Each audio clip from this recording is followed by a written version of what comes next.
Good morning. You may be seated.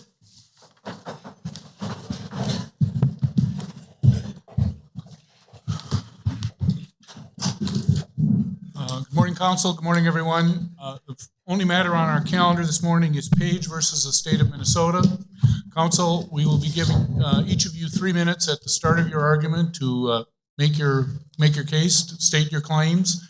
And then I'll interrupt you at the end of that 3 minutes to see if any members of the court have questions for you. Timer is over there. The Chief Justice is not able to be with us here this morning, but she will be participating in the decision and disposition of this matter. And I see here that counsel for the appellant has reserved 7 minutes for rebuttal. Is that correct? Yes, Your Honor. All right, very good. If we're ready to proceed, Ms. Yauk Erickson, if you're ready to proceed as the appellant, you may do so.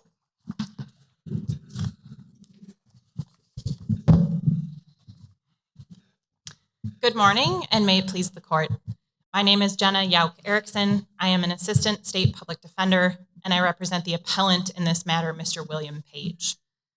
The continuance of Mr. Page's trial, which kept him incarcerated for 161 days, took place in March 2020, when the world was just learning of the deadly COVID virus, when there was so much fear and uncertainty, when most of us retreated into our homes with our loved ones to stay safe.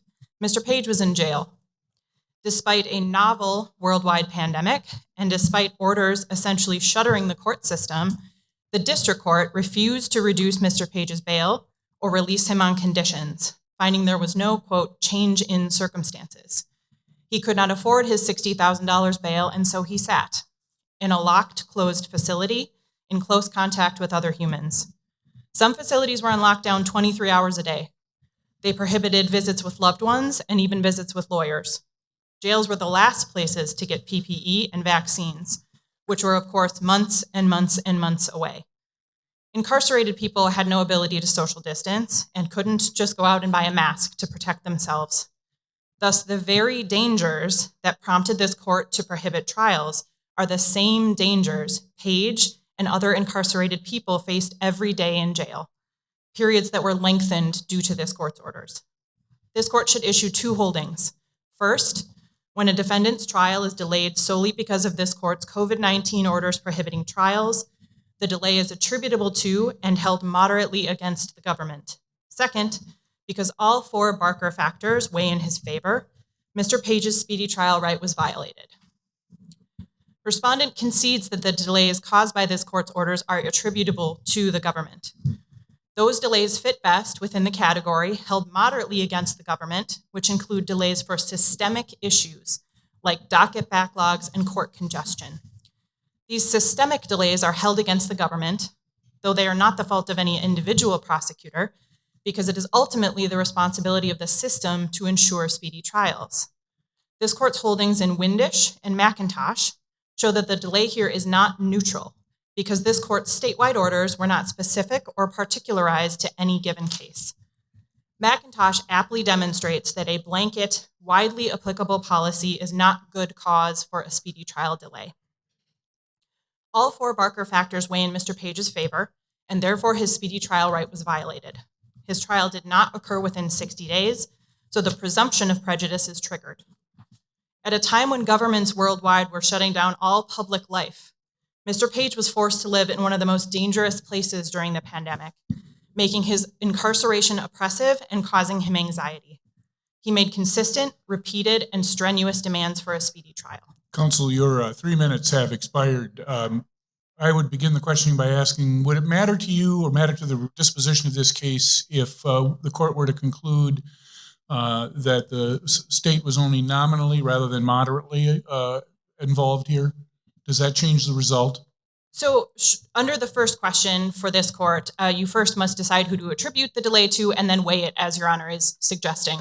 If it is weighed in any sense against the government, that certainly supports the balancing in Mr. Page's favor. But nonetheless, if you conclude that it is not weighed against the state, I would submit that Mr. Page's speedy trial right was nonetheless violated because 3 out of the 4 factors would still weigh in his favor.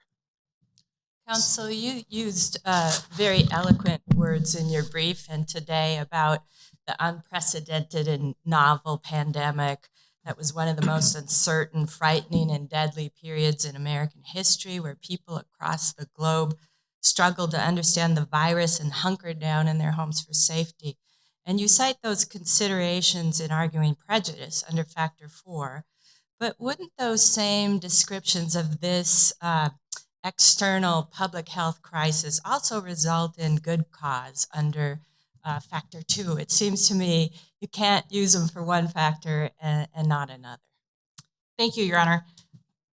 The question as to whether there was good cause has many layers. There is no such thing as generalized good cause in the state of Minnesota. That's pretty clear from Macintosh. So this court's order itself cannot create good cause in every single criminal trial that was delayed in the state of Minnesota. But why not? When it's a global external factor nobody's in charge of, it's so new, it's so uncertain, there were no vaccines. To me, it seems like if you ever have a reason for good cause, it would be here. Certainly, Your Honor. So two responses. One is which the pandemic didn't cause the delays.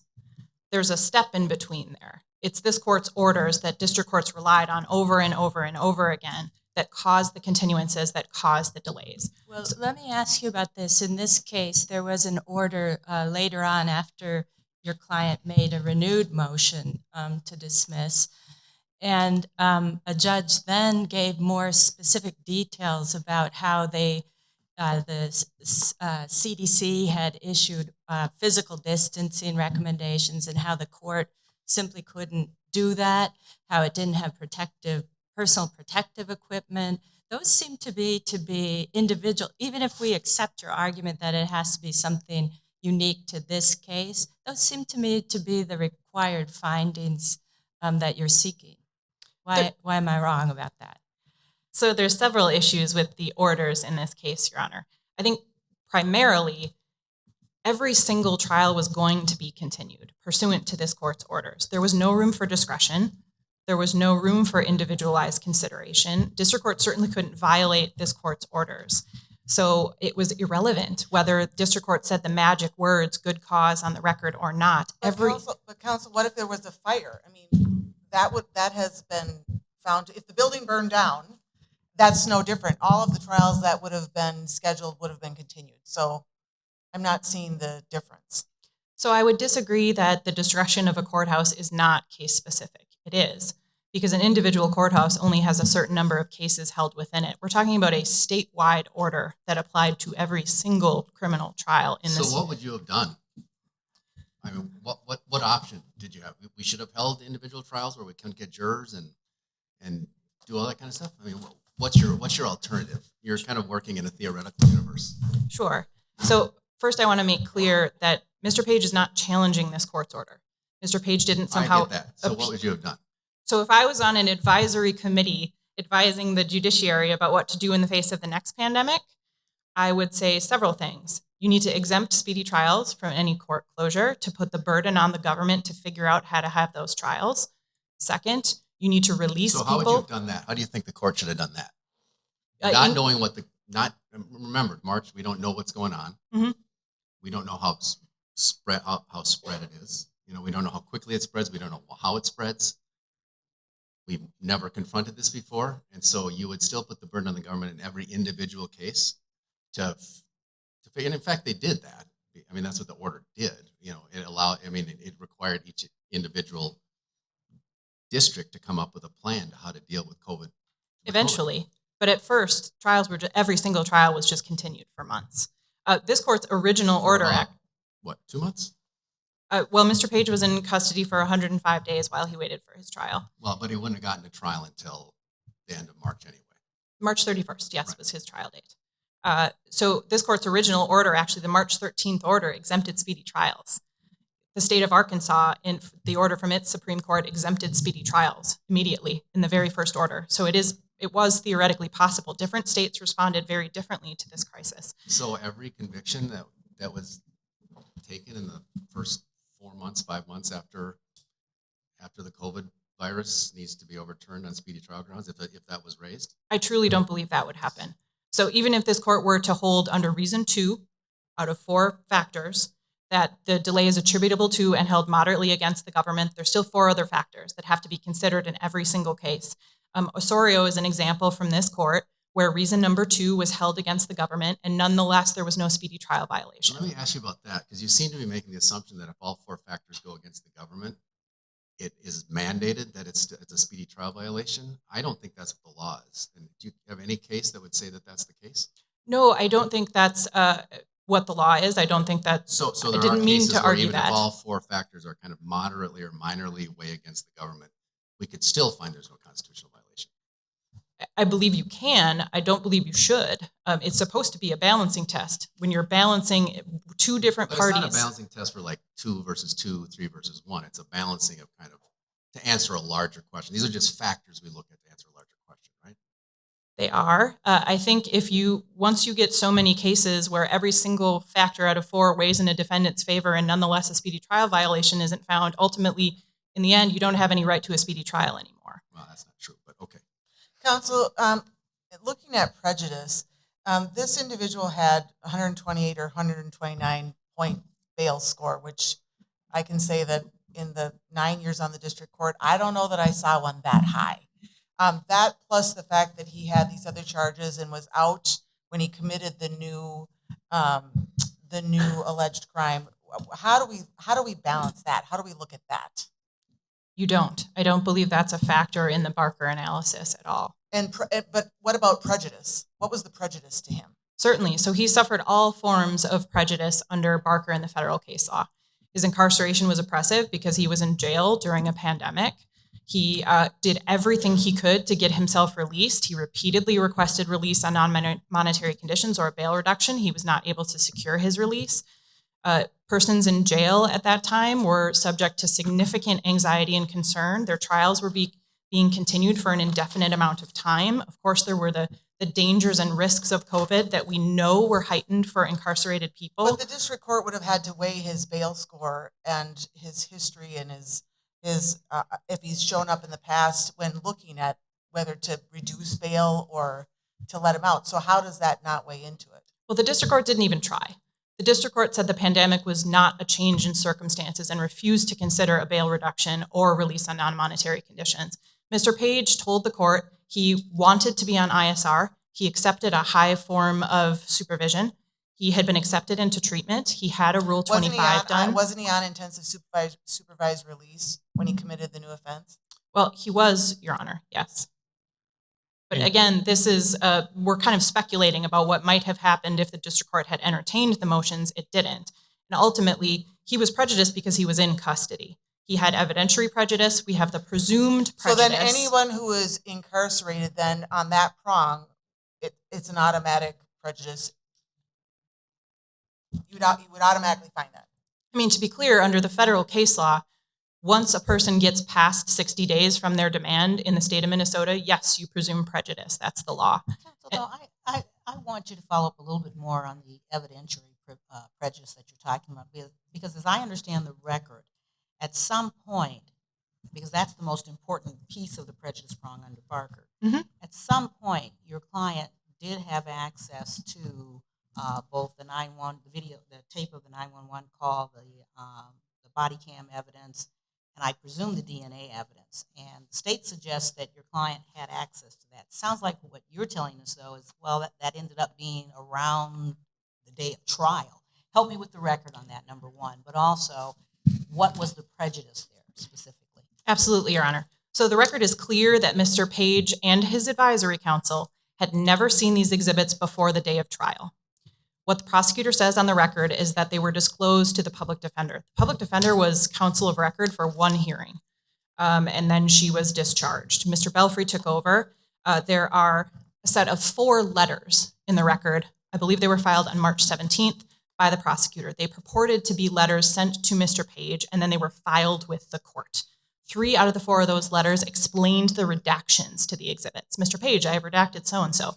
The 4th letter indicated, I have here enclosed the exhibits.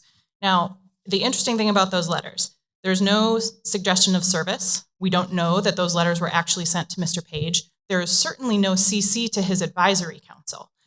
There's no mechanism in Mincis that I'm aware of to file exhibits like audio and video in Minsis. And we know from the record that he can't have those things in jail. No inmates anywhere in the state of Minnesota are allowed to have discs in jail. I can't send them. No one else can send them. What did he know, though, on the day of trial? What evidence do you believe he had access to on the day of trial? And specifically, did he know about the DNA evidence? Because the state says, yeah, that other evidence was important, but what was key here is the DNA evidence because that had the blood on it and that was what was on the knife and all of that. That was the key evidence for conviction. There is no suggestion in the record that Mr. Page was not aware of the DNA evidence. So when the state went to admit the first, I believe it was the 911 call, came up first, Mr. Page said, hang on, I've never seen this. Mr. Page, representing himself, actually raised a discovery violation. Said, isn't this a discovery violation if they've never given this to me? He was given a short continuance to listen to all of the video and audio files, and he made quite a good record. He said, I wish I would have seen this sooner. Was that appealed? I'm sorry, Your Honor? Was that evidentiary a discovery issue appealed? No, it wasn't, but it does go to the prejudice. So if we know, though, that even assuming what you're saying is accurate, did the delay, what role did the delay play? Because the case law says that the prejudice has to be the result of the delay. That's an interesting question. Not that he was in jail, because that's a part of what you're saying, is that he would have had access had he not been in jail. Right. I'm not sure that's the nexus that you need to show. Certainly, Your Honor. So that's an interesting question. If you go back to Barker, what Barker says is two things in its discussion of prejudice. First, it says incarcerated people are unquestionably prejudiced. Second, and more specifically to this case, it says an incarcerated person who is unable to assist in his own defense, and they give 3 examples. It's something like finding witnesses, reviewing evidence, and planning his own defense. That counts as prejudice. That's what Barker says. And in Barker, the gentleman was in custody for something like 10 months, but then out, right? The total lapse in Barker is 5 years, but the defendant is only in custody for part of that. And Barker nonetheless says, if you're in custody and you can't help with your own defense, that counts as prejudice.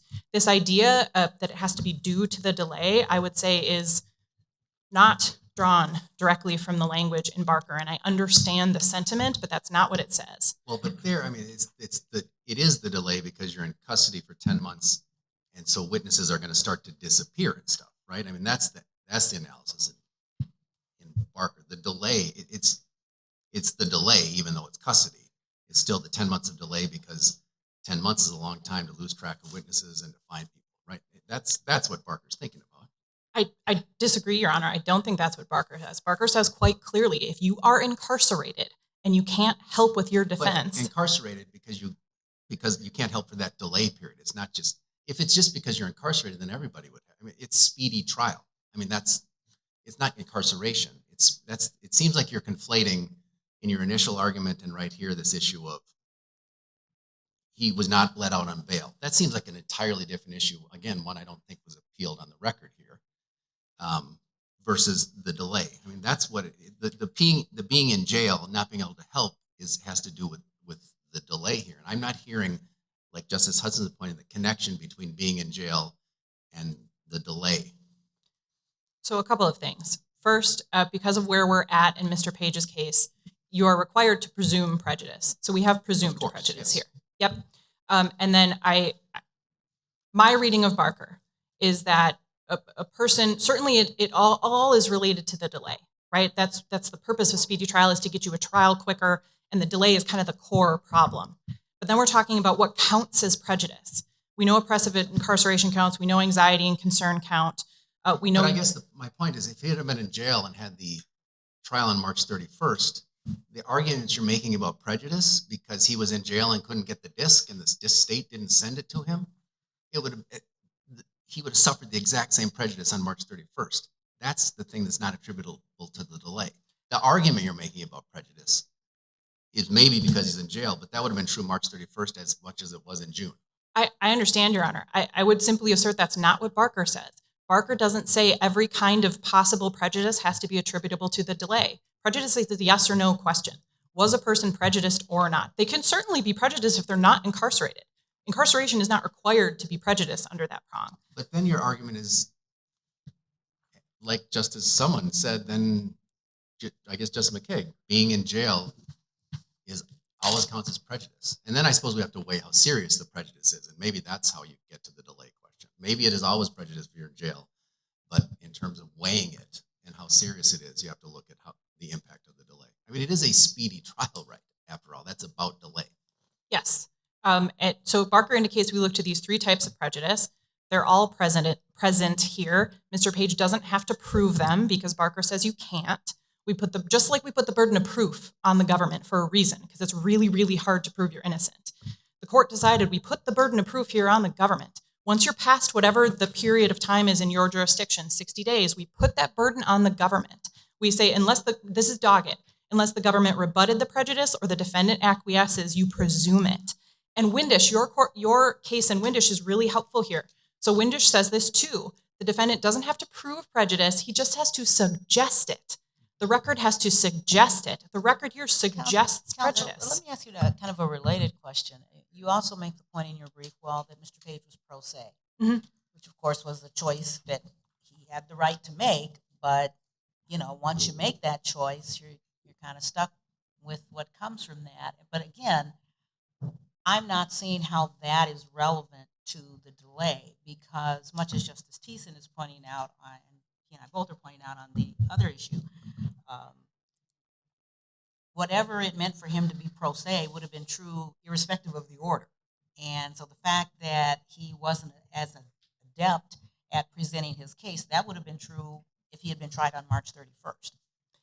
Certainly. So what difference does it make that he was pro se Well, for the purposes of speedy trial? Mm-hmm. We are not arguing that he was prejudiced because he was pro se, period. Certainly not. I do think you look at all these factors, it's a sensitive balancing. You look at context. None of them is supposed to be a check the box. So is it a relevant factor? Yeah. Why? Well, if you had two licensed attorneys and one of them showed up for trial and opposing counsel said, here's some evidence I've never given you, that would be intolerable.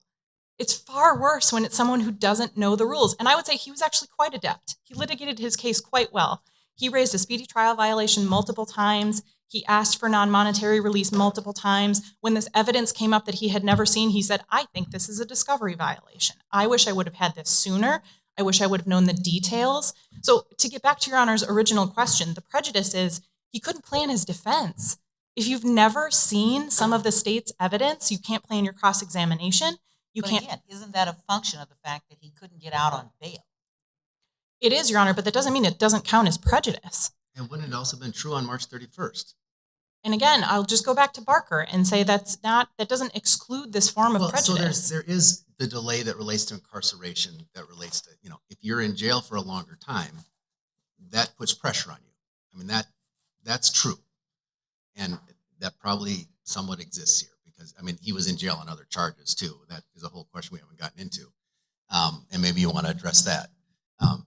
Because even had they given bail on one particular thing, he would have still been on the revocation of the previous release. Not until April 29th.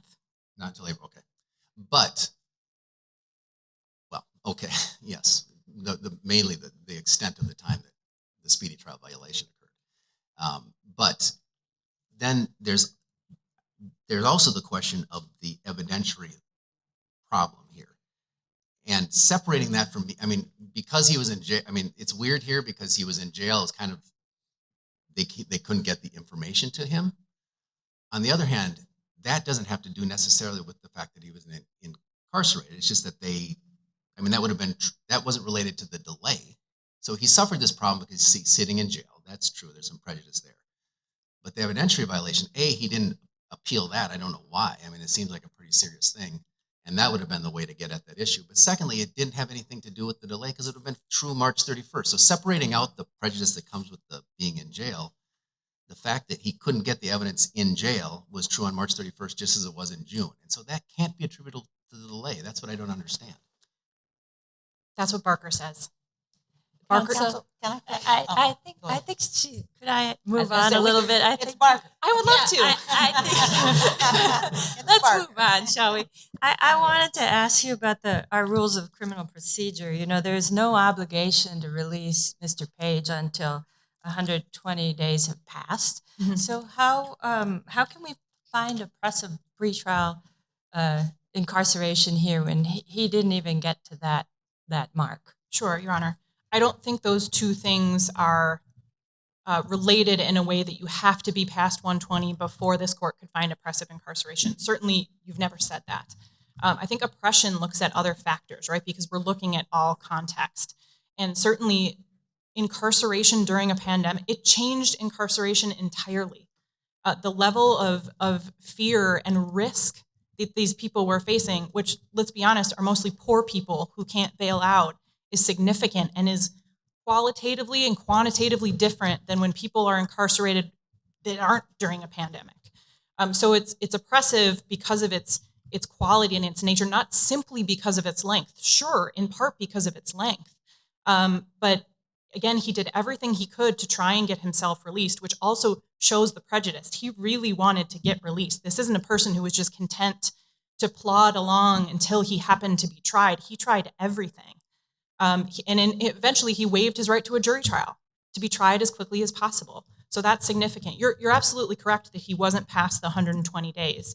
But nonetheless, that doesn't doom his oppressive incarceration argument. Counsel, can I take you back to the good cause issue in Macintosh? You rely heavily on Macintosh to suggest that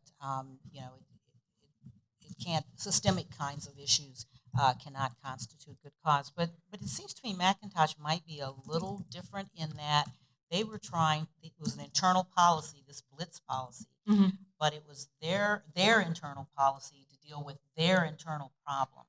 Whereas here, what the court was trying to do by issuing this order, yes, it was an internal policy, but it was brought about by external factors. So, and I'm wondering if that makes a difference, or if you would agree with that characterization, and if that makes a difference in your mind. So I think the only difference between the Blitz plan in Macintosh and this court's statewide orders are the size of the universe, right? So Hennepin County can only say what happens in Hennepin County. And what they did was say, we have a real problem. We're going to set this schedule. It's necessarily going to mean some people don't get speedy trials. And what this court said very clearly is a broadly applicable policy does not count as good cause in individual cases because it's not specific. It's not particularized to the facts of any given case. But it's also because it's something that Hennepin County had control over, Well, which is very different than what we have here. I mean, to be fair, this court could not control the pandemic. It could control its orders. You chose to do something, and more power to you. We are not critiquing that, but it had consequences. And now we're here today to talk about some of those consequences, one of which was to keep presumptively innocent people incarcerated longer than they should have been, and some of them died. So this is abundantly serious, and I would say if it is true that a Hennepin County only policy is not good cause in individual cases, then that must necessarily be true of a statewide policy that affected more cases, cannot possibly be good cause in every single one of those cases. It has to be individualized. Well, counsel, you are very critical of the district court for not doing this individualized determination. I was on the district court in March of 2020, and I can attest to how frightening it was. Jails were, sheriffs were coming asking for people to be released. Public defenders were making ex parte requests for release. What type of individualized case did Mr. Page make for his release related to things such as health, comorbidities, reasons other than just an individualized desire to want to get out of jail? Did he make that case to the court? Well, we'd have to go back to his multiple oral and written motions for release. Off the top of my head, I don't remember the details of those requests. But the bigger question, the bigger problem is, given this court's order, individualized good cause was not possible. It did not matter. Every single case was going to be But it could have been possible, continued. to Justice Moore's point, to get him released on bail. I mean, if your concern is that he was facing very serious consequences, which I don't disagree with, but doesn't that have to do with the fact that he had this high score, and the judge did look at his individualized case in terms of his bail, maybe not sufficiently, although I'd have to hear more from the record, but isn't that more what that's about? Counsel, your time has expired, but please go ahead and answer Justice Thiessen's question. Well, I would say what we know from the record, Your Honor, is that The April 27th order, which responded to Mr. Page's request for reduced bail or release on non-monetary conditions, said your bail is appropriate and your condition. But you didn't challenge that. Well, no, but you're asking me how that relates to speedy trial, right? I'm asking. You're saying it's it's this court's order that delayed trials that caused this problem. Yes. And I'm asking, why isn't the problem that he was out on intensive supervised release and then committed this crime and had a very high score, which is an individualized assessment of why the court shouldn't do what you said on April 27th, perhaps. And it's not challenged before, so we don't have to address that because it wasn't appealed, that he should have been released at that point. That's an individualized assessment that goes to this question of whether he should have continued to be incarcerated. I would simply say, Your Honor, that everyone gets a speedy trial, even people who commit crimes while they're out on intensive supervised That's absolutely release. true, but okay, that's true. Thank Counsel, you have 7 minutes for rebuttal. Counsel for respondent?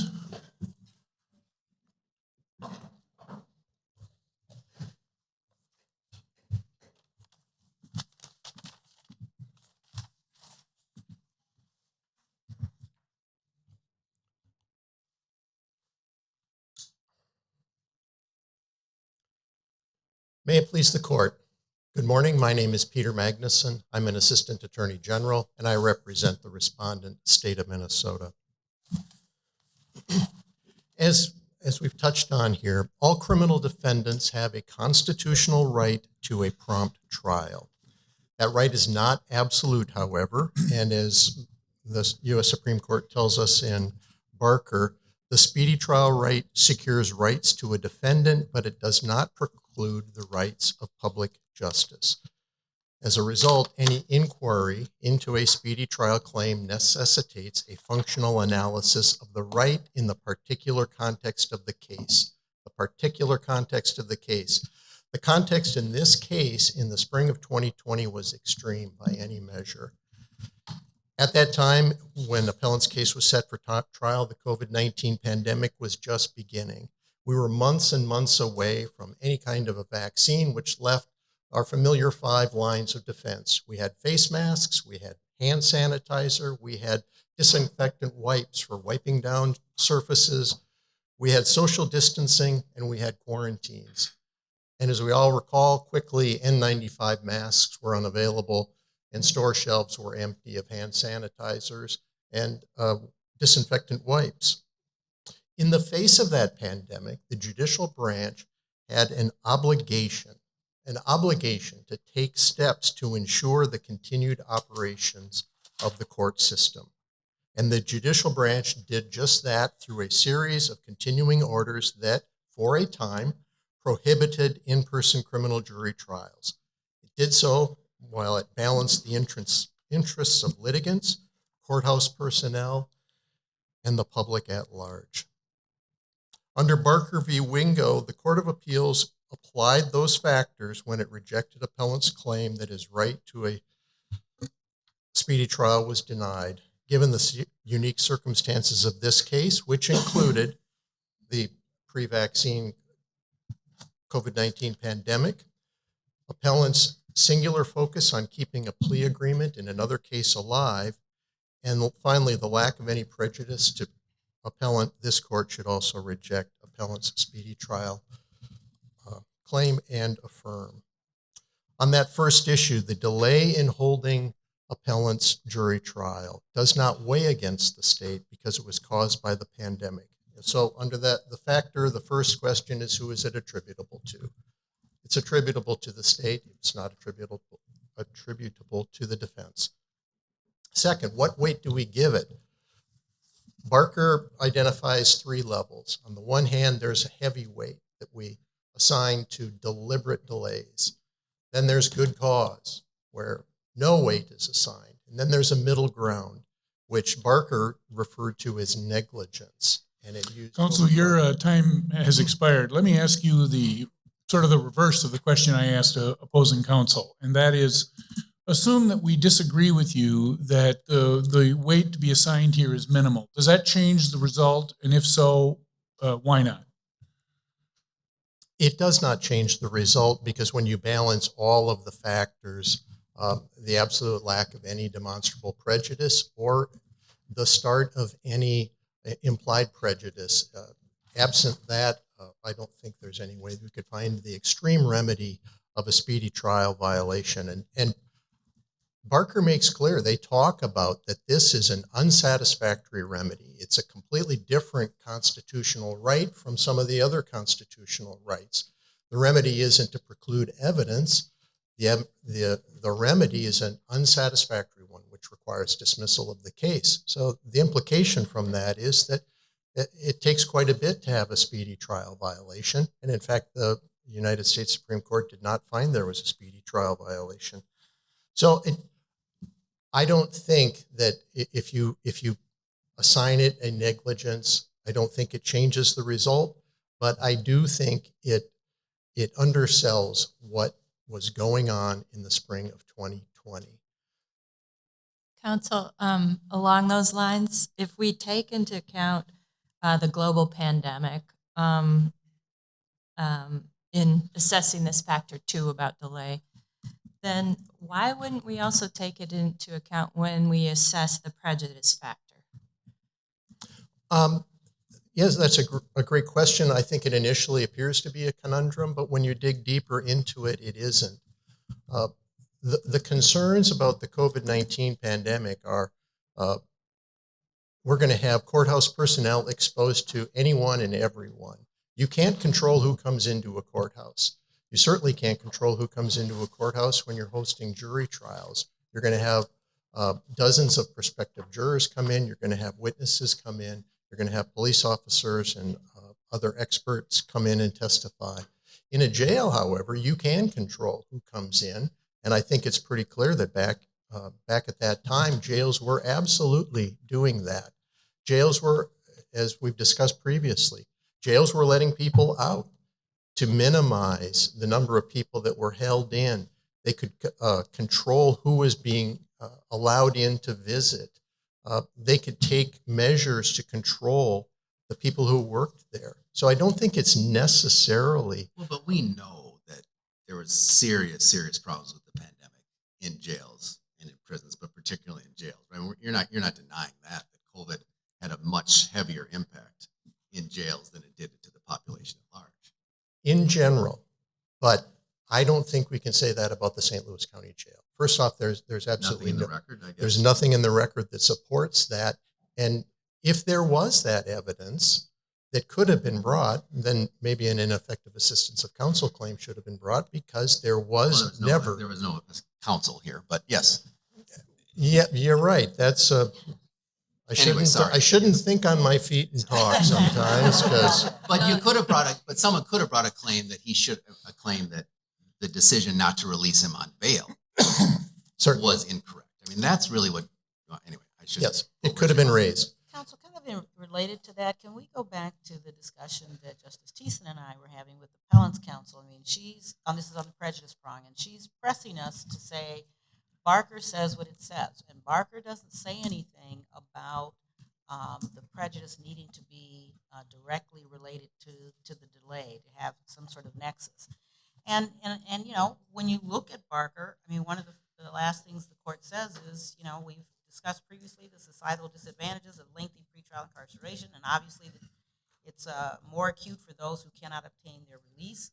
And then the court goes on to say the time spent in jail is simply dead time. Moreover, if a defendant is locked up, he's hindered in his ability to gather evidence, contact witnesses, or otherwise prepare his defense. And that's the language that counsel's relying on. What do we do with that? What do you know? She's saying you don't have to have that nexus that Justice Thiessen and I are talking about. And what do we do with that, given that language in Barker? Well, the case in Barker is followed up, of course, by the case in Doggett versus United States. And there the Supreme Court talks quite a bit about prejudice. And in fact, it appears as I read it, it draws a nexus between 2B and 4. Because it talks there, that's the one where the defendant is charged with a drug crime. He's indicted, but he doesn't know about the indictment. He flees the country. He later gets arrested and imprisoned in Panama. Then once he's released, he's He goes to Colombia. The U.S. Marshals make minimal efforts to find him. He re-enters the United States, lives in the United States for 6 years under his name, gets remarried, goes to college, gets a job, and then they finally find him by doing a credit bureau check, and they find his name and address. So in that case, the district court found that the marshals were negligent. They caused the delay because they were negligent in not taking sufficient steps. And the court then, when they're talking about prejudice, they said, if the government had pursued Doggett with reasonable diligence from his indictment to his arrest, his speedy trial claim would fail. They went on to say, so long as Doggett could not show specific prejudice to his defense. So it's prejudice to his defense from this delay. They then talk about if the government had engaged in bad faith, then it's almost a presumption of prejudice without any showing. So then the middle ground is negligence, and the court says the nature of the prejudice presumed that the weight we assign to official negligence compounds over time as the presumption of evidentiary prejudice grows.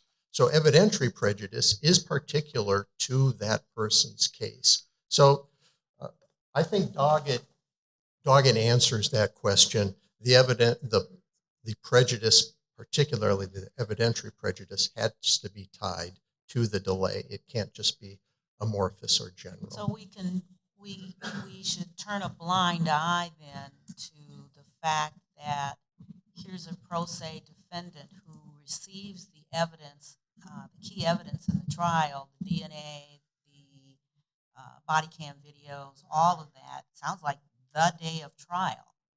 I guess, my concern, and maybe this is just a broader one, but, we've had some pretty high profile criminal trials here in the state in the last 2 years, and I just can't imagine that we would countenance providing defense counsel in those cases with the body cam video, if there was any, or whatever the evidence might be on the day of trial. And the appellant's counsel makes that point as well, and it's a valid point. The public would scream, the defendants would scream, the court should scream. So, but you're suggesting to us that that's not a factor that we look at. I don't want to sound glib, but I think the court has to turn a blind eye to every issue that is not directly in front of it. But to really answer your question, the district court talks about this, and I'm referring to page 24 of the transcript when the court talks about giving him an opportunity to go watch the recordings. And he says, starts on line 18, the question that you'll need to talk through with Scott, that's advisory counsel, I don't mean to give you legal advice, is whether you want to, after watching them, move forward today or whether we got to do this another time or what the impacts are. So even as that is being discussed with counsel, the district court is talking about potential remedies, which could be a continuance to afford him more time, or however else we're going to deal with it. The court then, in its findings that were released when he found appellant guilty, in paragraph 14, the court took an hour's recess the morning of the trial so Mr. Page could listen to the 911 call and watch the 2 body cameras being offered into evidence, as there was uncertainty whether he or advisory counsel had received them prior to that morning. After watching them, Mr. Page had no objection to the court receiving the audio and video exhibits into evidence. Mr. Page was adamant the audio and video exhibits be received into evidence. They were received into evidence by the court as offered thereafter by the state. So it's been addressed by the district court below. There was no prejudice. I'm not sure that the record would reflect that Mr. Page wanted all of the recordings in, but he certainly wanted the recording in of the victim because he thought that there were conflicts between the victim's statement at the scene and his testimony. He thought that recording helped his case. The 911 call, that's coming in any case regardless. The other ones, his statement to the police, all he did was deny. He denied it. So in a way, his statement to the police hurt him because ultimately the district court found that it was the DNA evidence on the knife that And sealed the counsel, case. on the DNA evidence, I thought I heard opposing counsel say that the record showed that it had been given to Mr. Page before trial. I don't think that was one of the last minute things, but do you know on that? My recollection is that there was no doubt that it had been given, but That's what I thought I can't- heard her say. Yeah. I don't have that part of the transcript Counsel- here in front of me. Related to a question that was posed by Justice Thiessen, even assuming that you lose on the fourth prong, let's say you lose on prongs 1, 3, and 4, does that mean that you lose completely, or is it a balancing of the totality of the factors? Barker, all the cases that follow it, you examine the totality of what's going on. This court's decision from 2021 in State versus, I think it's McKell, Mikel, Michael McKell, talks about that you look at all of the circumstances surrounding the case. And here, and I'll just touch briefly on the idea that this was a statewide order and therefore it wasn't individualized. Just because it applies to everyone doesn't mean it somehow isn't individualized to him. The fact of the matter is there was no way for this district court judge to hold a jury trial. It wasn't going to be allowed. So yes, it applies to everybody else, but just because it applies to everybody else doesn't mean that it also doesn't apply to his individual case. What do you say about like states like Arkansas and other states that allowed individualized trials to go ahead if there was a speedy trial made, and in that case it could be done safely? Well, different states and different parts of the country have obviously weighed the significance of the COVID-19 pandemic differently. Is there anything in the record that shows the trials in Arkansas were done safely during that time period? No, there was no discussion of any Arkansas case because obviously nothing had gone up. There was no discussion of the contents of the continuing order in this case. There was no discussion of continuing orders in other cases. But the fact that other states may have weighed it differently, I don't think means that this one was wrong. And I would argue that Minnesota's was the correct one as opposed to Arkansas. Well, but the opposing counsel makes a point. Maybe we did make the correct choice as a state and as a court system to make sure people were safe. But that comes with consequences. And one of the consequences or the risks that you run with that is you override someone's constitutional right to a speedy trial. I mean, so the fact that other states could do it does seem somewhat relevant to not whether we should have, I don't think anybody's contesting whether the order was correct or not. It's whether the consequence of that order, whether, for whatever that would be. It could be that, it could be closing public trials, it could be a public trial right that was impacted. But there's significant constitutional rights at issue here that could have been affected by the order that we need to take into account. Why isn't Mr. Page right about that? He isn't right because he's essentially asking this court to say that his right trumps everyone else's. And that is exactly what Barker says is not the case. Barker goes at length to talk about how this is a different constitutional right. It's a different constitutional right that they use the word amorphous, and they say it's difficult, if not impossible, to pin down what the exact date when a person's speedy trial right was violated. So it's a case-by-case analysis that looks at all of the circumstances. You can't just look at what happened in everybody's case. You have to look at what happened in this case. But you do that while not ignoring everything else. Are we going to ask court personnel to come in and potentially be exposed to the COVID-19 virus? Well, no, we don't have to do that. But the point is, if we don't ask them to come in, it actually might violate someone's constitutional right, and we have to live with that consequence as well, that we can't prosecute every case. I mean, so you're not trumping anybody's rights. You can have an order that protects everybody, but in some, there might be a limited number of cases where the state loses its right to prosecute somebody. I mean, so it's not, I don't see that as kind of a and or. It's in whatever the opposite of and or is.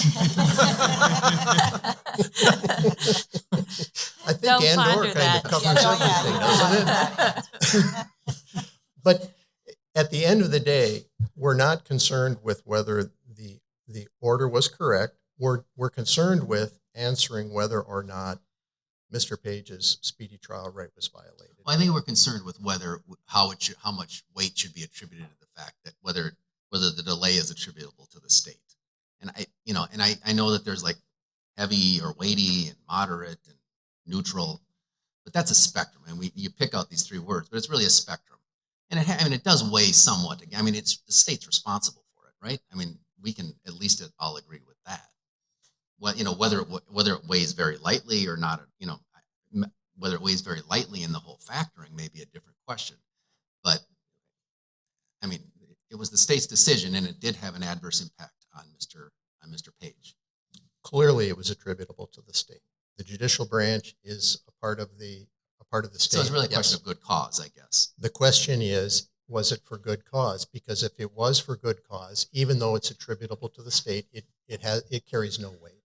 Counsel, does the seriousness of the state's interest here weigh into the balance with regard to the charges?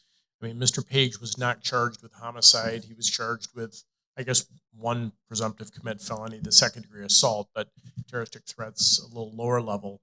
I mean, could we say that for non homicide charges that the state should have dismissed without prejudice and tried to prosecute Mr. Page on another day where we could have his trial and preserve his speedy trial right?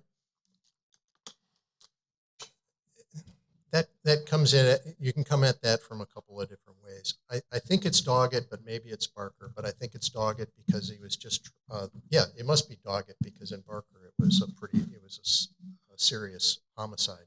Doggett, he was just charged with a simple drug possession. Right. And the court talks about how it was a very simple case.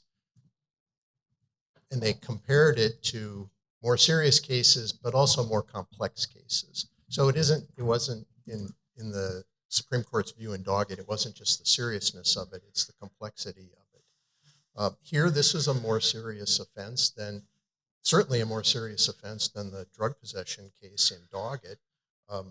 Mr. Page had been on intensive supervised release, don't have any contact with this victim, and within 10 days he goes back and he's threatening him with a knife.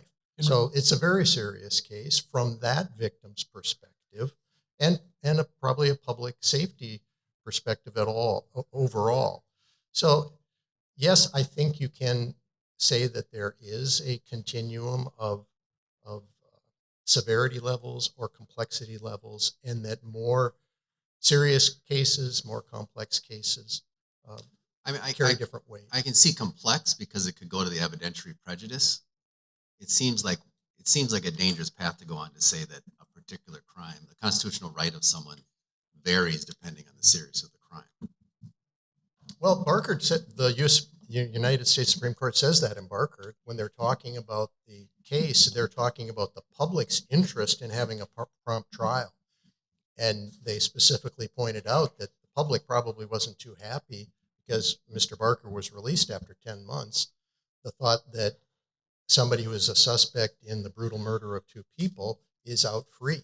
So they did talk about there are certain circumstances where there's a serious crime that the public does have an interest in not having that person out free, loose in society.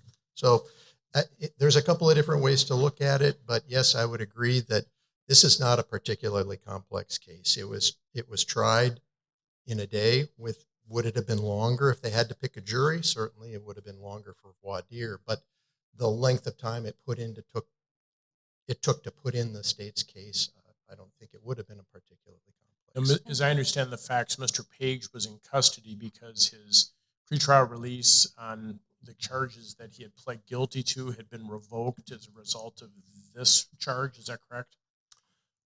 In late April? Yes, there's a discussion earlier on, and it might actually be at the February 18th hearing. There's a discussion of whether or not his release had been revoked by court services, but it's unclear that ever happened. But certainly, as of April 29th, he was held in custody on those other charges. So how does the already in custody rule play into this? Is that analysis relevant at all to our consideration of the Barker factors? Well, appellant's argument that you place oversized significance on the word already and say that you had to have been in custody at the time that the charges or the speedy trial request was brought. As I point out in my brief, there's a couple of cases that certainly this court has decided where that doesn't appear to be a factor, and I think it just overemphasizes the word already. If he made a speedy trial demand on February 18th, and the judge had revoked his release conditions on the other trial on February 19th, are we going to say that because he was in custody for 104 days but not 105, then we just don't Justice apply Hudson, that? you had a question? Yes, Counsel, before your time is up. I saw something in the record, and again, it wasn't raised by the parties, but it caught my eye. And help me if I'm incorrect about this, but it seems to me not only did the speedy trial issue, or not only did the delay affect the speedy trial piece of this, at one point he wanted a jury, but then in one of the colloquies with the district court judge, because he recognizes, I think the judge says at one point, oh, no, it looks like now the trial is going to be June. He waives his right to a jury. It looked like to me in an effort to get a speedier trial, to move that up. So maybe I can have a bench trial.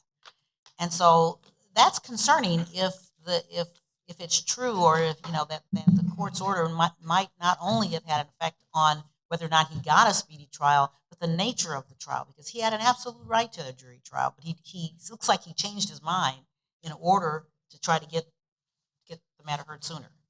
Chief, my time is up. May I Please answer go ahead the and answer the question question, and then yes. summarize? I've got a partial answer for you. I think it's in the March 3rd hearing when there's a discussion about whether it's going to have to be continued, and the prosecution says, yes, it'll have to be moved out. Mr. Page says, yeah, let's have a trial. I'm ready to have a trial right now, but I want a jury trial, and I want the victim to come in and testify. So he was demanding an in-person jury trial. I haven't reviewed the later transcript to know when exactly he waived that jury trial right. Counsel, your time has expired. Thank you. Counsel for appellant, you have 7 minutes for rebuttal. Thank you, Your Honor. Justice Hudson, I can answer your question. I thought you might be. The hearing, counsel is absolutely right about what happened at the hearing. That's the March 26th hearing. It was this court's order of May 15th that, again, delayed jury trials through July 6th. Mr. Page's jury trial had been set for June 2nd, so he was aware that it was going to have to be continued again. The district court issued a sua sponte order continuing his jury trial on May 22nd, and at the May 27th hearing, he waived his right to a jury trial.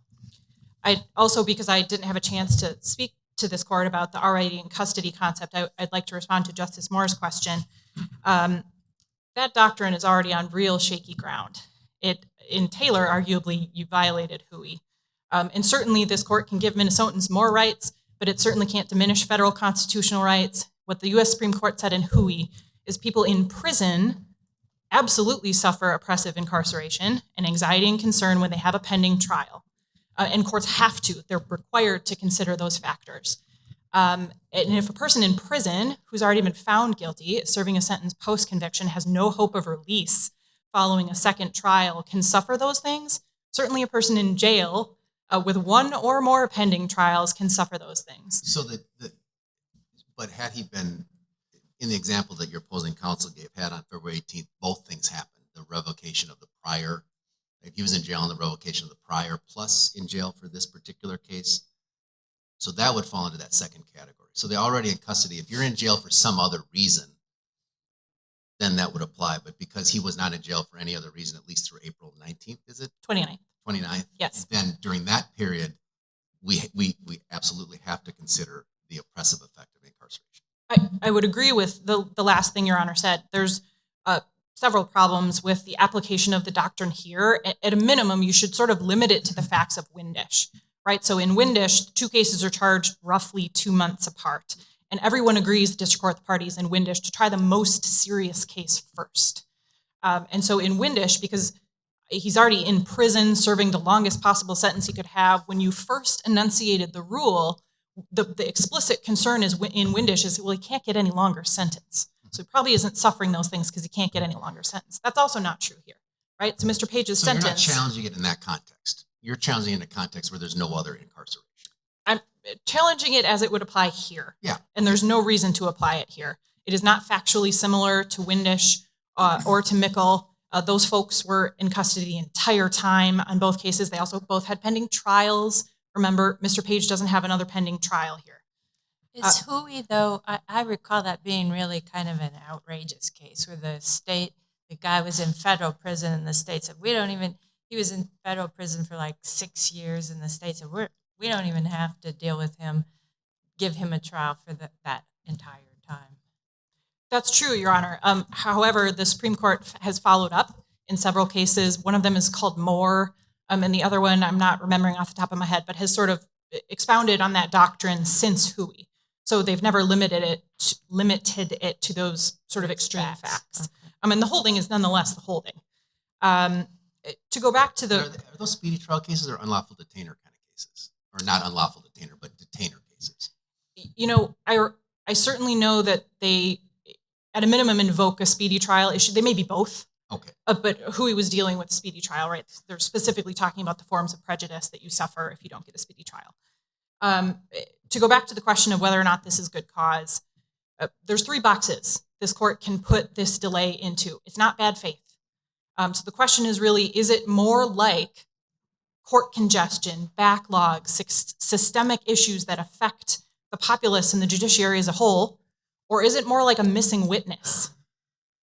That this court has said over and over and over, the prototypical examples of good cause delay, specific individualized good cause, are a missing witness and a good faith pretrial appeal. This court's order looks a lot more like the former category than it does the latter.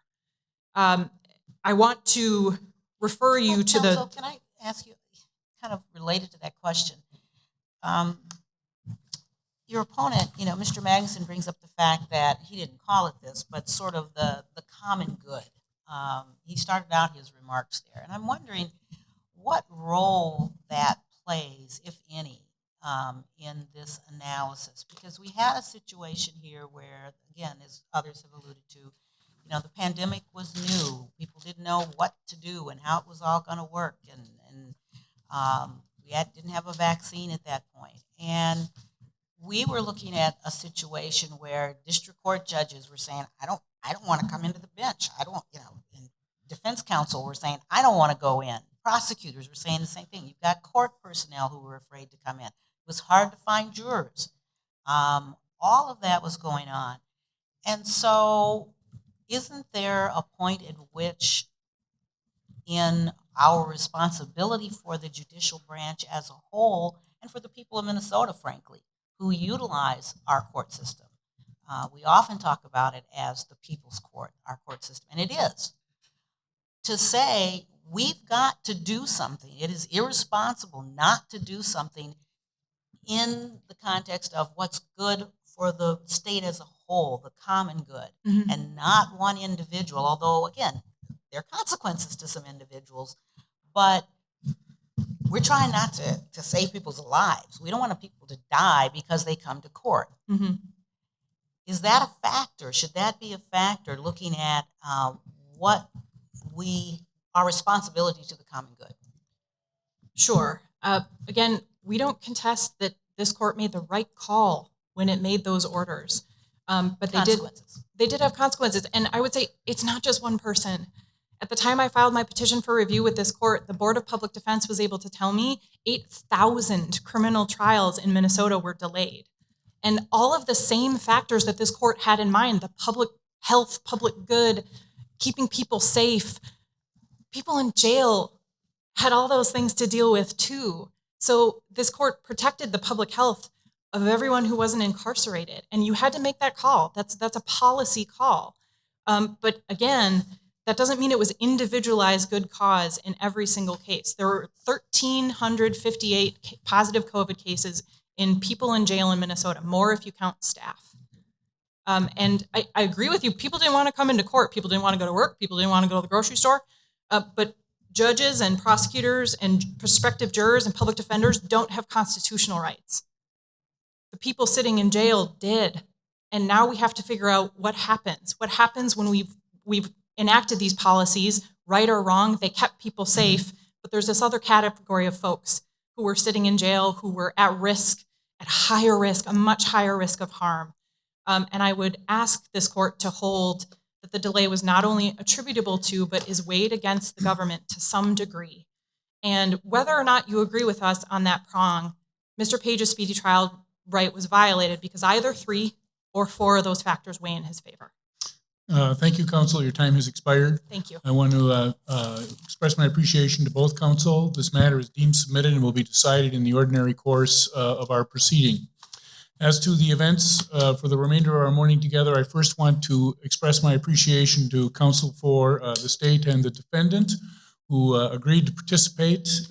We can't have this opportunity to be with the students here without them, and I'm grateful that they were willing to do so.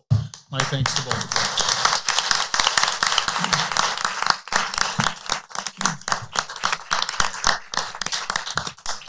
of them. Council, we're going to take some time to visit with the students. You're welcome to remain. You're also welcome to go, and if I were you, I'd go. It's up to you. We're going to do 3 things here. The court's going to very briefly introduce ourselves. We're then going to give our law clerks an opportunity to introduce themselves, and then most importantly, we're going to take your questions. It has been explained to me by the dean, Professor Soper, staff. I haven't heard from the president of the law school or president of the university yet, but I'm sure that's next. That we got a hard out at 10:30. So keep that in mind as we're going along here. By way of introduction, my name is Barry Anderson. I'm an associate justice on this court. I've served on this court since 2004. I previously served on the Court of Appeals. I had the privilege of graduating from the University of Minnesota Law School. I was part of the second class to graduate from this building. We started in Fraser Hall. I practiced law in Fairmont and Hutchinson, had a general civil trial practice. Justice Hudson. I'm Natalie Hudson, and I also am an alumni of the school, graduating in 1982. I've been on the court since 2016. I was on the Court of Appeals for 13 years before that. Most of my practice has been in the public sector, and that's all I'll say. I'll turn it over to Justice Chudich. Hi, everyone. Margaret Chudich. I have been on the Supreme Court 6 years now. I was on the Court of Appeals 4 years before that, and I mainly was in the public sector in my practice at the Attorney General's office and as a prosecutor at the U.S. Attorney's Office. And I graduated undergraduate from the U, but my last degree was from the other U of M. Sorry about that. Bonjour, my name is Anne McKeag. I have been on the court since 2016. I hail from Federal Dam, Minnesota, Leech Lake Reservation. I'm the first Native female on any Supreme Court across the United States.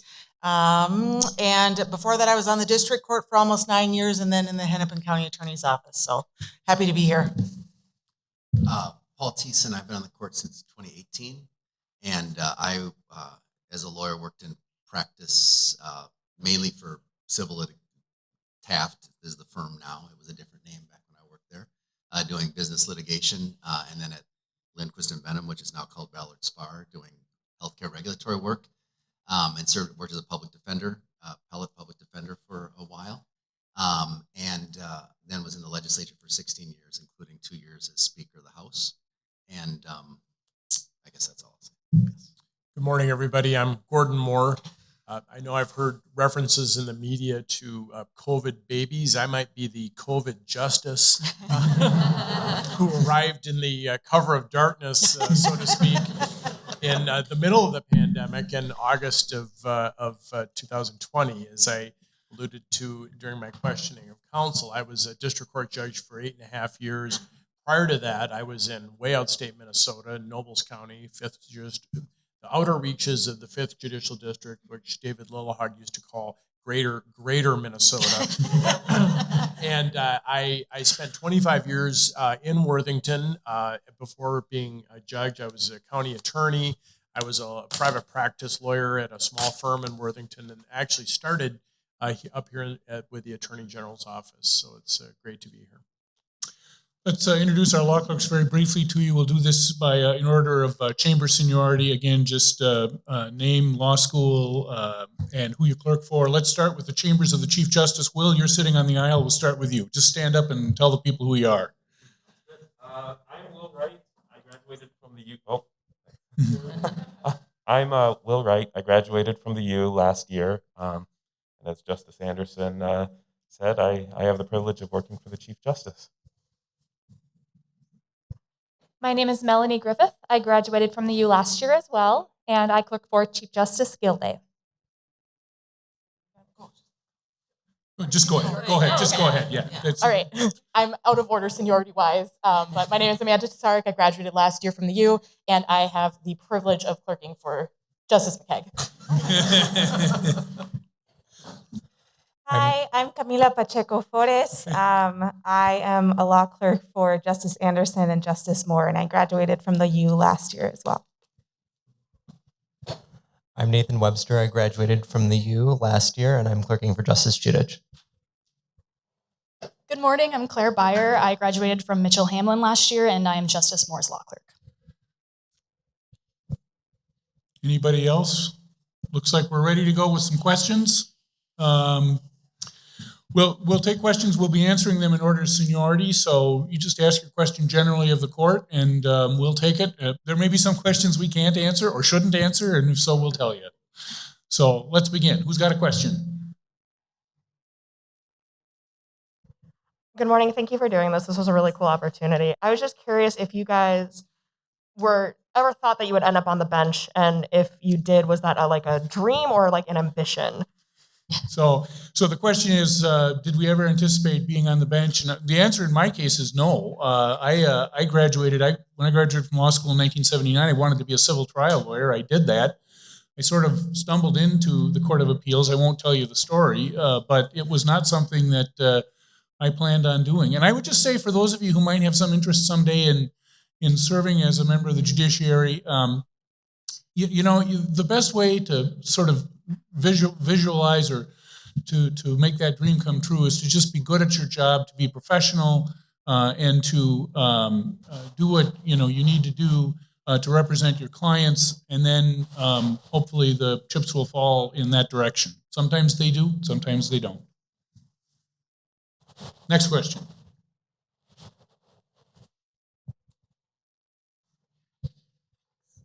Hi. I know, obviously, the United States Supreme Court sort of grants cert whenever there's maybe differences in the circuits and that kind of thing, but we only have one Court of Appeals here. Just wondering if you could talk a little bit about why you decide to take certain cases. Sure. Our decisions are guided by rule and by statute. We have a list of criteria that we look at. First and foremost among them is an issue usually of statewide importance. This case is a perfect example of that. It doesn't just affect the parties that were represented here today, but it's an issue that affects the state broadly. Often issues of constitutional significance. This case is an example of that as well, where a statute is being challenged or a particular action is being challenged as unconstitutional. We will take cases where it appears there is a split sometimes in the state. Hennepin County's doing it one way, Pennington County's doing it some other way, and we take a case to resolve the law or to clarify the law. So those tend to be the big categories of cases that we'll take. Sometimes we'll take cases where we're being asked to create a new rule of law, or a law is being interpreted in a way that we think is unusual and is legally improper. And so those are the big category of cases that we take. So.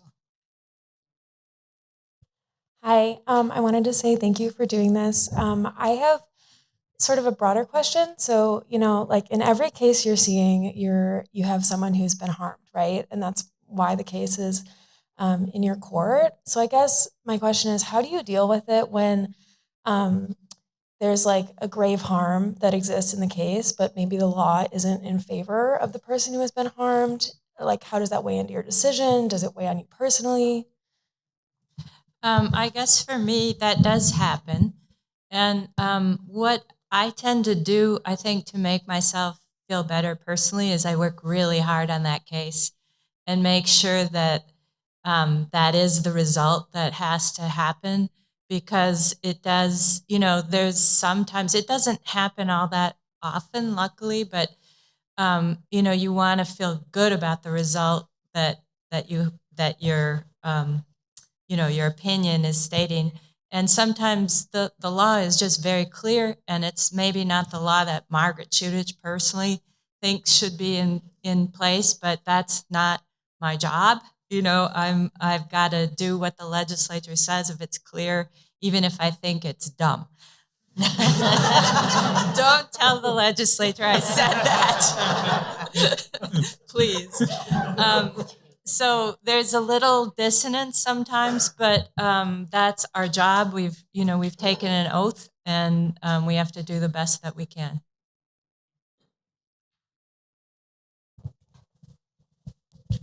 Hi, once again, I'll just reiterate the comments of my classmates. Thank you so much for being here. When you have a really difficult and amorphous right, like, for example, what we're dealing with here, obviously you don't have to speak to that, but when you have a difficult test that's given to you from higher courts, what efforts do you take to kind of ground yourself in maybe concepts that are familiar, or tests that are familiar, or cases that are familiar, that sort of make the application of a difficult sort of test a bit easier for you? We hire really good law clerks. In all seriousness, I mean, we've got the commissioner's office. So, that's the great thing about having a group of 7. I will say, you come from the district court and it's you making the decisions, and you're like, oh man, I hope this is right. But as I used to always say, it's like, well, those people up there, they'll figure it out if I got it wrong. And that is comforting to know that there are 7 really good minds here, along with all of the assistance of our great clerks in the commissioner's office that help us hopefully get it right. Hi, I'm wondering if you could speak generally about the role of oral arguments and how that helps you decide your decision. It helps in a lot of cases. I mean, not every case, I guess. But I think it gives us a real chance, as you hopefully saw a little bit today, to kind of test out the contours of the argument. Because a lot of what we have to do, right, especially in cases like this, is draw lines and kind of figure out where those lines are drawn. And so I don't know if there was any real hypotheticals asked today, but so we'll press the lawyers to kind of understand really what it is they want the rule of law to be, right? And so just, I guess, one thing that I would advise everybody as they're preparing for oral arguments, in either here or in your future career, I mean, if you can come up with like 2 or 3 sentence summary of what you think the rule of law that should apply in this case, that obviously helps your client, but that can be defended in a lot of other cases.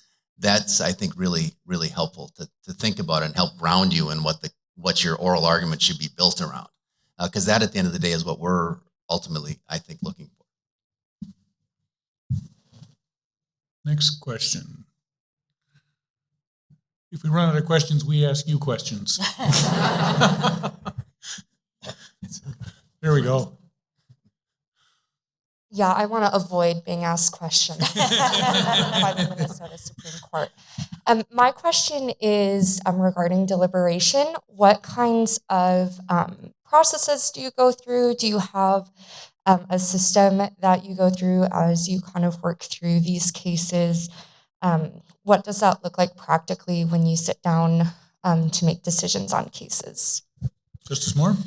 Thank you, Justice Anderson. Yes, there is a very formalistic process for consideration of cases. We meet immediately after oral arguments. We retire to a conference room or deliberation room, and I'm pleased to say that we've been using our Capitol courtroom since last August for in-person hearings, and for the first time this April since I've been on the court, we've actually deliberated cases in our conference room there, which has been fun. We have a process where usually the person who the case is assigned to makes a report to the court based on the input from the law clerks, the bench memoranda, and the commissioner's office.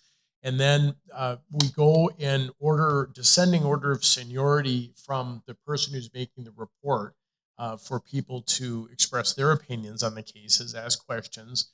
And then ultimately the Chief Justice speaks last. And we take a preliminary vote at that point for purposes of assigning the case to a particular author. Sometimes that changes during the process of writing the opinion. We have had a few cases where the preliminary vote changes during the process of circulation. But generally speaking, that preliminary vote is what ends up being more or less the contours of the decision. The author of the case then prepares the majority opinion and sends it to any justice who's doing a concurrence or a dissent, and we get to a final version that is reviewed by the commissioner and then goes out, and hopefully in a reasonable amount of time, although considering some cases just do take longer because of the complexity and separate writings. You know, and I want to just add to that, we take that whole deliberation process, and that deliberation process really begins in the oral argument. You can, you're trying to figure out how you're going to decide that case, and from there until the date the opinion is released, you're working on the results that are going to form that opinion. And without getting into the specifics or naming any particular case, I can tell you that in my 18 years on the court, I recall at least one incident where a case flipped twice. It went around one way, was 4-3, and after reading all of the writings from the various justices, somebody changed their mind, it flipped again, and then flipped it one more time before it was finally released. And you may say to yourself, if you're having to do all that writing, can we please be done with this? But the reality is that's a sign of a court that takes its responsibilities very seriously.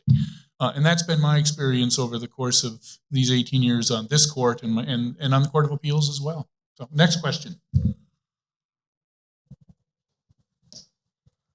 Hey, I just want to echo everyone's sentiment. I really appreciate that you were here to do this today.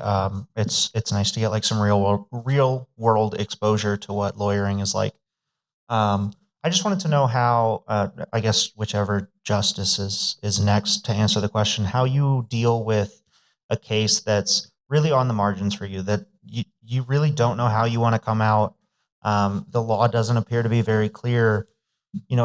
It's at best a coin toss. What's your process for figuring out where to go from there? Justice Hudson?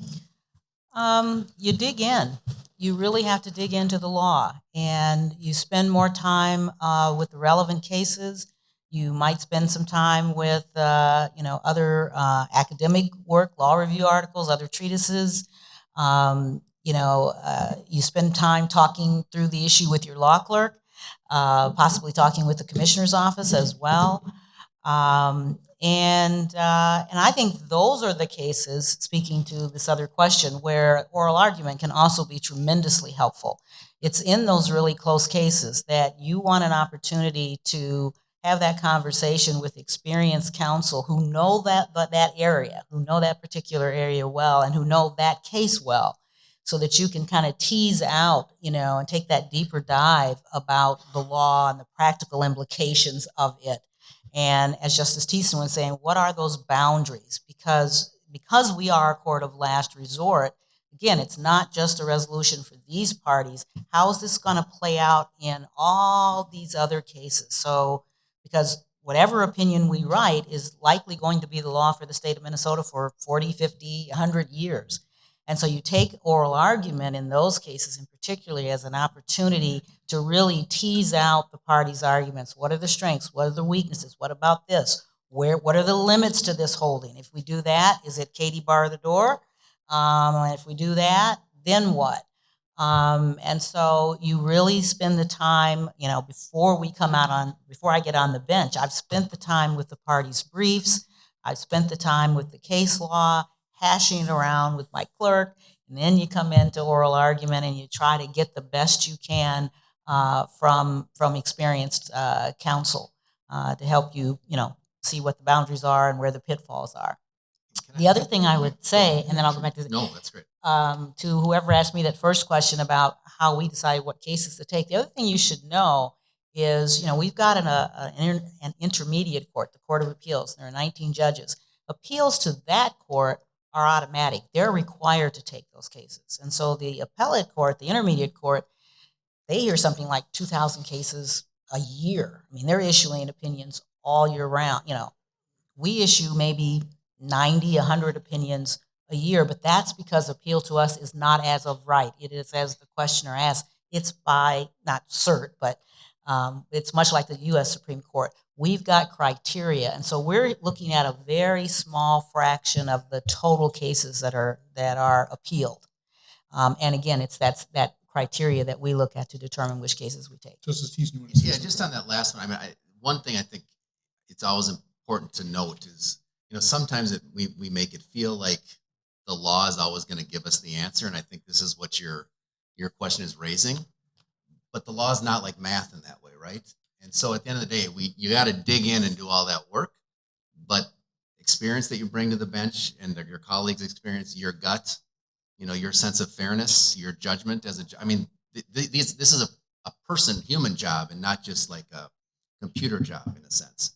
And so I think it's just always important, especially for law students, to just remember that it's not an algorithm that we're working through, but all of the lawyers are human, the clients are human, and we always have to, we always have to remember, someone raised this before about, very difficult cases. And judges are human and have to bring their kind of own humanity to the job as well. And I just think it's important that we never forget that. I would echo that, and I think I totally agree with Justice Thiessen. And I think that also speaks to why it's important that there's a diversity of people on this court. You don't want, 7 Natalie Hudsons. You don't want, well, you don't. You definitely really don't. You really don't. I like you too, Justice McKay. Next, we've got just a couple minutes left for a couple of questions. Yeah, hi. Just kind of speaking to that diversity, it's no secret that in the legal profession and most professions that systemic issues such as like race, class, gender, how do those factor into your jurisprudence, if at all? And what advice would you have for future lawyers who are trying to overcome those adversities? Justice Schuetz, it's your turn. I'm sorry, I missed the beginning of the question, but I'll tell you just one, we're almost out of time, but I'll tell you just one thing that I do, to keep in mind.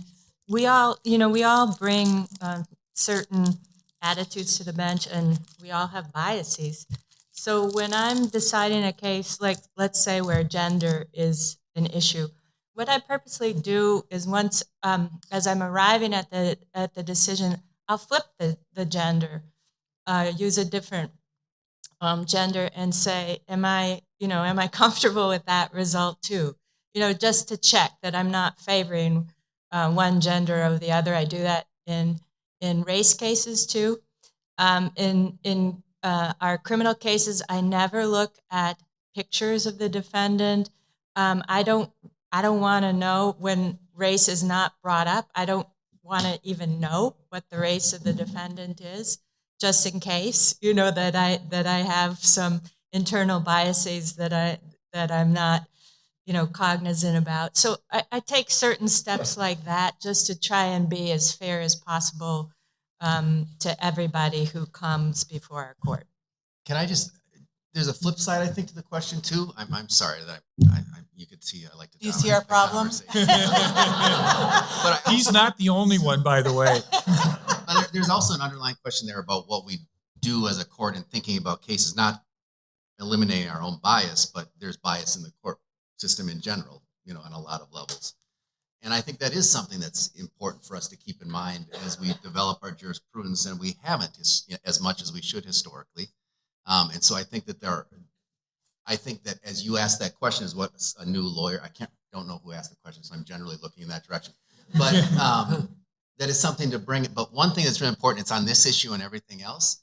We can't get to that issue at our court unless the record is developed below. So if there are serious issues that you think need to be raised about not just the specifics of this case, but that there's an underlying issue, make sure you're raising all this stuff and developing the record in the district court so you can actually get the problem, we can't get to a lot of these issues because they're just not before us. And that's true of lots of issues, but in this area in particular, it's just whatever that's worth. I think there's serious arguments that can be made by lawyers about kind of systemic problems in our justice system. But if it's going to be dealt with in the court, and it's going to have to be dealt with by our court, you got to get the issue in front of us. You know, we're officially out of time. I'm just going to say one thing at this topic, but more generally, the heavy lifting in the Minnesota Judicial Branch. I mean, this is a great court. I have great colleagues. It's an honor to serve on the terminal court for the state of Minnesota, the Minnesota Supreme Court. Heavy lifting is done in our district courts. We have members of this court who served there previously. Everybody on this court has had the opportunity to try cases and be involved in district court matters. And of the 800 and some odd thousand cases that will be touched by the judicial system by a judge in some fashion, most of those go through the district court. You know, we'll issue about 100 opinions or so. When you folks get the opportunity to practice law, the work that you do in the district court, if that's where your legal career takes you, is really, really important. Even if some of your colleagues wind up appearing before our court, or other members of your colleagues wind up being appellate judges somewhere, the work that you do in the district courts is really important, and it affects individual people and the individual rights of Minnesota residents. So we're delighted to be part of your day here today. We all have an interest in a successful judiciary and then a successful bar, and you're going to be part of that, and we're looking forward to seeing you as you begin your professional career in the not too very far distant future. Thank you all very much.